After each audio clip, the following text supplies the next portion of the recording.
অসমীয়া ভাষাই ধ্ৰুপদী ভাষাৰ মৰ্যাদা পালে স্বাভাৱিকতে আমাৰ মন আবেগ আনন্দত উঠলি উঠিছে, আমি গৌৰৱ অনুভৱ কৰিছোঁ।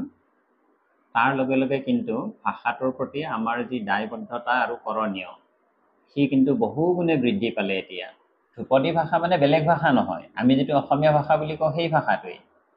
সেই ভাষাটোক এটা স্বীকৃতি প্ৰদান কৰা হয়, যেনেকৈ আমাৰ বিভিন্ন বঁটা প্ৰদান কৰে, বঁটাবিলাক এটা এটা স্বীকৃতি, তেনেকৈ আমাৰ ভাষাটোৰ এইটো এটা স্বীকৃতি ধ্ৰুপদী ভাষা।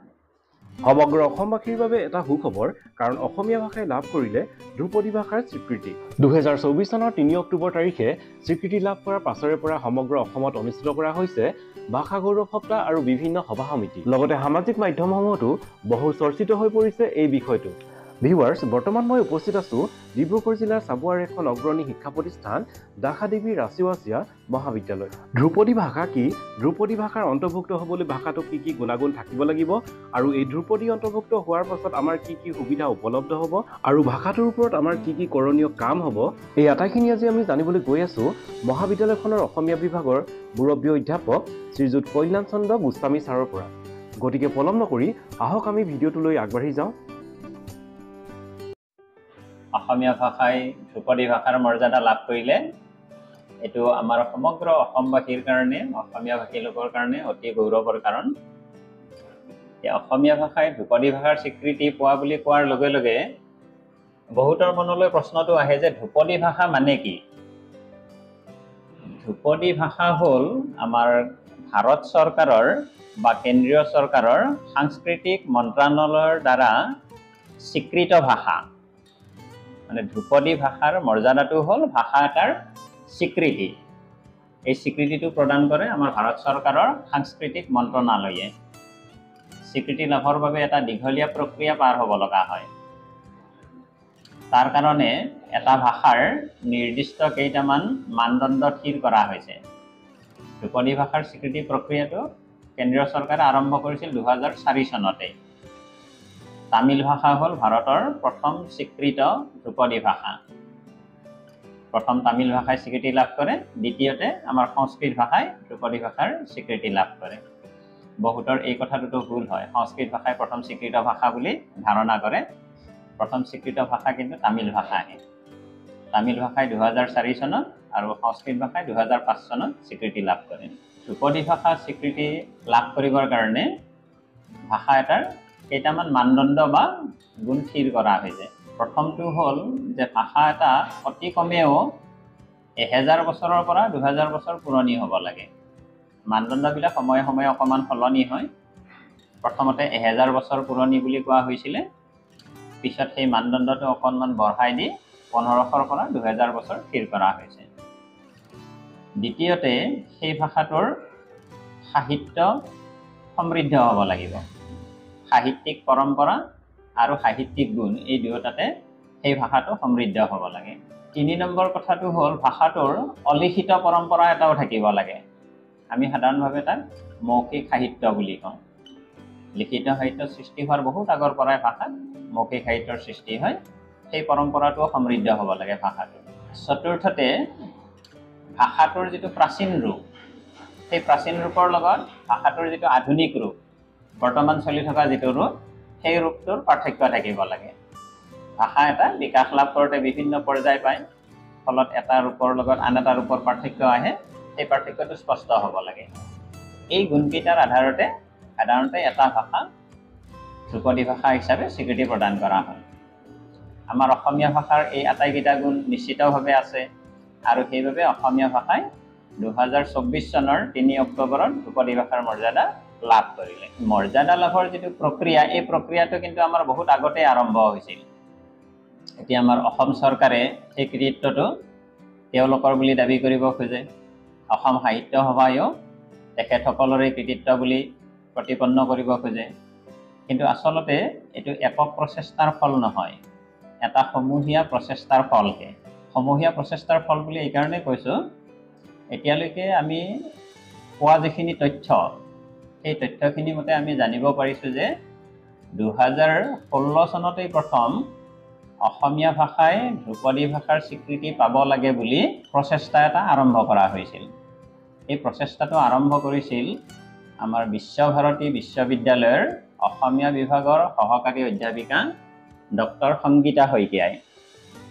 তেখেতে সেই সময়ত আমাৰ অসম চৰকাৰৰ মাননীয় মুখ্যমন্ত্ৰী সৰ্বানন্দ সোণোৱালদেৱলৈ এই প্ৰসংগটো জনাই এখন পত্ৰ প্ৰেৰণ কৰিছিল, চিঠি এখন প্ৰেৰণ কৰিছিল। চিঠিখন যদিও সেই সময়তে প্ৰেৰণ কৰা হৈছিল, সেই সময়তে আমাৰ ধ্ৰুপদী ভাষাৰ মৰ্যাদা লাভৰ যিটো প্ৰক্ৰিয়া, সেই প্ৰক্ৰিয়াটো সম্পূৰ্ণ হোৱা নাছিল।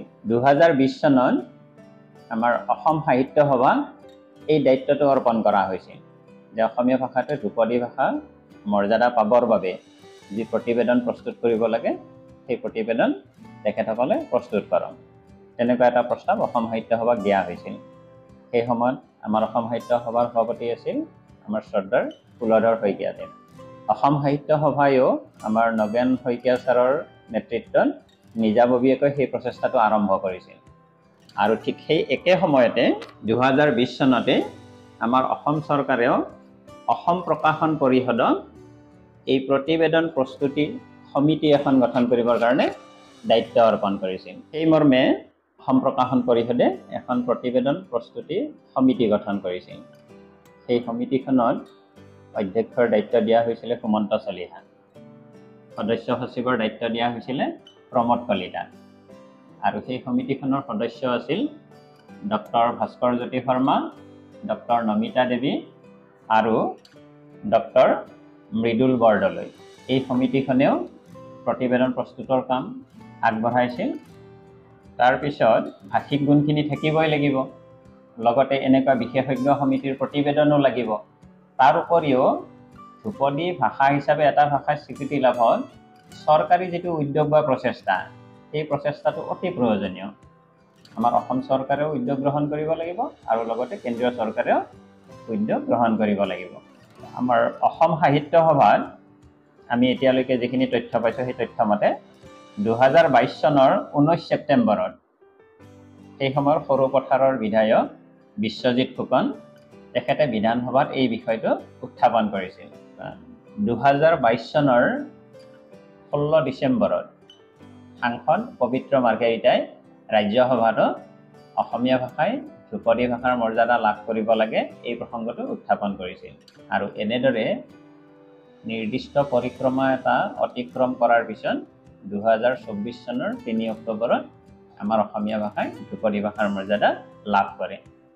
আৰু এই যিটো স্বীকৃতি, এই স্বীকৃতিটো 4 অক্টোবৰৰ পৰাই প্ৰয়োগ হৈছে।